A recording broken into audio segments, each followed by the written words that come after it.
It's me, Sheila True Love, and I'm here today to uh, talk about being loud and obnoxious. You know, I come from a family of five brothers, and I'm the only girl. And in order for me to be heard and not um, over talked, I sometimes had to raise my voice. I I guess I took that into my adulthood. At the same time, I have noticed that when I listen to people, especially females who are loud, that's not attractive. In fact, it gets on my nerve. My brother, he has a very, how you say, bass type voice, like a man, and the volume in his voice is really loud, especially when he gets passionate about something that he strongly believes in, and it just runs me away. So when I was looking at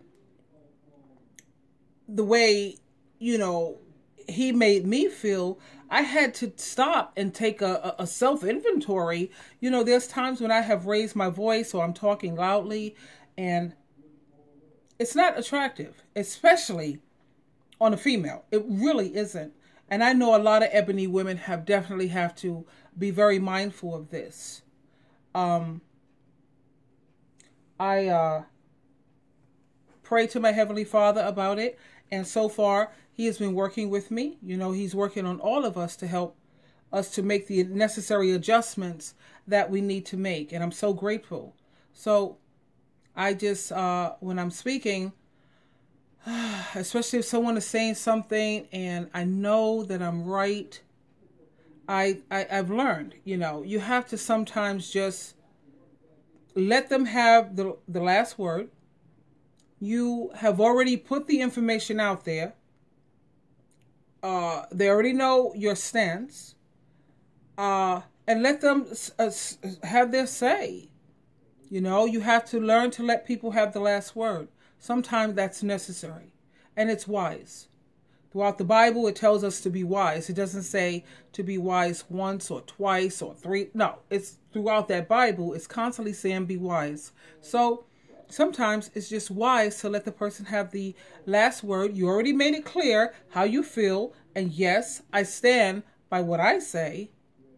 At the same time, I hear you. I hear what you're saying as well. I've noticed that I usually get loud when I feel passionate about something, or when I feel strongly about something, then my volume and my voice goes up.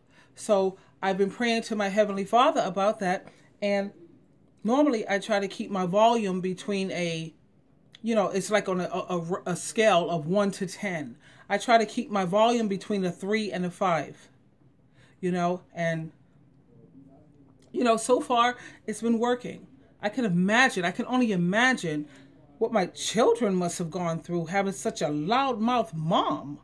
My son and my daughter, you would never associate them with me. They're more like their dad.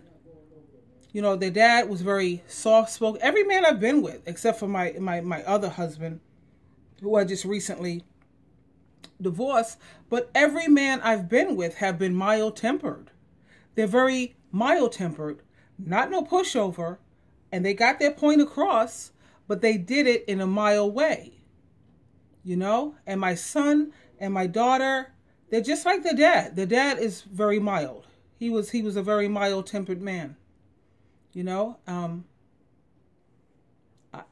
wasn't in my DNA. My mom, she was very boisterous. She had 5 boys to raise. I'm the only girl, and when you have a woman trying to raise 5 boys, men, that's a bit much. Sometimes you do have to you have to raise the volume. I understand my mom's plight, her situation. At the same time, we are supposed to get better and better, and I'm sure my mom, she will want me to conduct myself in a ladylike manner, and being ladylike is not being loud. You can get your point across in a reasonable volume and tone You say what you have to say. You stand by what you say. And that's the end of that, you know. And I wish I could, I see some of the ebony girls on the bus or when I'm out and about, and they're so loud. Why is it that ebony people or black people are so loud? I don't get it.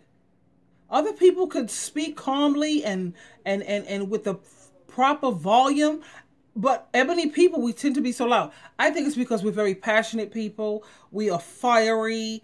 We are role models for everybody on the planet. As you see, we set a style. Everybody follows it.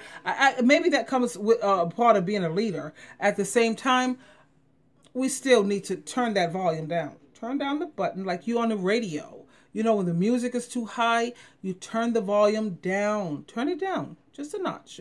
Try to keep your volume between 3 and 5. Okay, I think that's a good idea. Anyway, you always have a choice. You know my slogan. Sheila True Love. You already know. We're going to talk again, darling. We'll get back together. Bye for now.